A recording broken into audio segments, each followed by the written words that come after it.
సంక్రాంతి అంటే మనకు గుర్తొచ్చేది ఆంధ్ర, అందులో గోదావరి వాళ్ళం అండి. ఆ మాత్రం ముందే రావాలి కదా, అందుకనే బయలుదేరాం. రోడ్లన్నీ అయితే కిటకిటలాడుతున్నాయండి, అసలు ఫుల్ ట్రాఫిక్ జాము.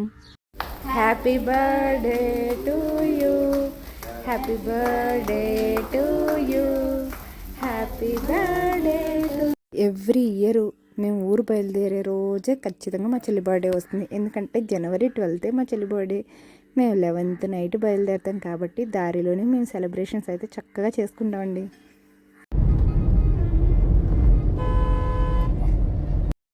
మనం ఎన్నిసార్లు ఊరు వెళ్ళినా సంక్రాంతి టైంలో వెళ్ళిన ఫీల్ అయితే రాదండి. సంక్రాంతి అంటే ఒక పండగ మాత్రమే కాదు, ఒక ఎమోషన్ అనమాట గోదావరి వాళ్ళకి.